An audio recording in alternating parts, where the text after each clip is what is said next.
अगर कहीं यात्रा में जा रहे हैं ना, और यात्रा में अगर काग दिख जाए, कौआ दिख जाए, तो यात्रा सफल मानिए। ये कौन है कौआ? यही कौआ के आंख को मेरे राम जी महाराज ने फोड़ दिए। जब सीता माँ के 16 श्रृंगार, जब स्वयं राम जी महाराज फूल लगा करके जब बाल सजा रहे थे, उस समय इंद्र का बेटा जयंत परीक्षा लेने के लिए माँ जानकी और प्रभु राम के पास गए, तो भगवान राम जी माँ सीता के बाल में पुष्प सजा रहे थे। पुष्प काबर वन में तो कोई सोना चांदी नहीं थे ना भाई। और पहले के माता जब सोना चांदी नहीं होते थे तो क्या करते थे, वो फूलों की गजरा अपने सिर पर बाल पर लगाती थी, क्योंकि हम गरीब हैं, हमारे पास नहीं है वो सोना चांदी। माताएं पुष्प से, और उसी प्रकार माँ जानकी भी क्या कर रही, उस वन में जब 14 वर्ष वनवास जब हुए मेरे राम, तो माँ जानकी के बाल पर स्वयं एक बार चुने कुसुम सुहाए, निज कर भूषण राम बनाए, सीत ही पहराए अतिशान, बैठे फटिक सिलाए। फटिक शिला पर राम जी माँ जानकी के श्रृंगार कर रहे थे। उस समय इंद्र का बेटा जयंत कहने लगा, लोग इनको भगवान कहते हैं, क्यों ये भगवान हो सकते हैं जो अपनी पत्नी के बाल पर स्वयं फूल के एक गजरा लगा रहे हैं, श्रृंगार कर रहे हैं, ये तो माया रूपी है, भगवान थोड़ी न हो सकता है।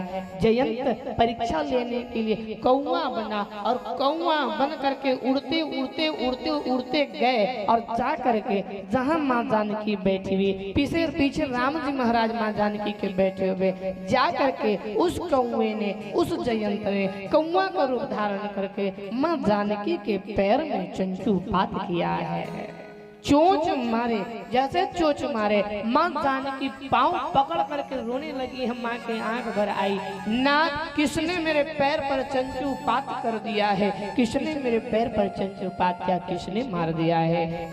और वो चंचूपात करके वो कौवा भागने लगा प्राण बचाने के लिए। भगवान राम पीछे बैठे हैं बालों में, फूलों की श्रृंगार भगवान राम कर रहे हैं। माँ जानकी ने नहीं बताया कि जयंत ने मेरे पांव पर कौवा ने उस चंचूपात किया है, माँ ने नहीं बताया। लेकिन राम को पता चला कैसे, जब रक्त बहते बहते बहते जो बहते जब राम जी के समीप जब गया, सीता से राम ने कहा, सीता जानकी ये रक्त किसके हैं, ये कैसे बह रहा है, मैं जानना चाहता हूँ। माँ जानकी पैर पकड़ ली है और कहने लगी है, नाथ एक कौवा आया था, और कौवा आकर के मेरे पाँव को चोंच मार करके चला गया है। राम जी को पता चल गया, जानकी ये कोई कौवा नहीं है, ये इंद्र के बेटा जयंत है, जयंत है, मुझसे अपराध हो गया है। राम ने एक ही शब्द कहा है मेरे भाई बहन, एक ही शब्द कहा है, जो बीत गया सो बीत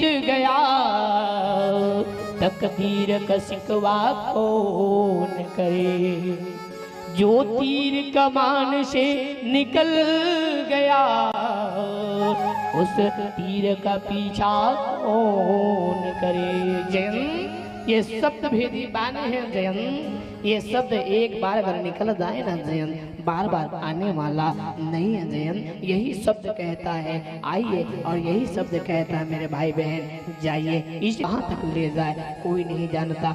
जिस प्रकार बाण छूट जाता है और बाण वापस नहीं आता, उसी प्रकार ये शब्द है, शब्द एक बार अगर निकल जाए तो वापस आने वाले नहीं होते। शब्दों का उपयोग कहाँ कैसे करना है सोच समझ के करना। आप अगर सोच रहे हैं कि मैं अच्छा बोल रहा हूँ, मैं अच्छा बोल रहा हूँ, ना ना, कभी कभी आपकी भी गलती होती है, और गलती स्वीकार कर लेना ये हमारी बड़पन है। हम अगर गलती करते हैं तो गलती स्वीकार करना भी हमें आना चाहिए।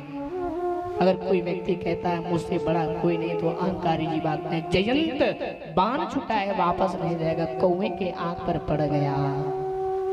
ये चंचूपात है, ये परीक्षा है। और भगवान कृष्ण के नामकरण करने के लिए कौन गया है? गर्गाचार्य जी महाराज। और वहां दो बालक का जन्म हुआ है, यशोदा के। तो रोहिणी क्या काम की, यशोदा से कहे यशोदा हमारे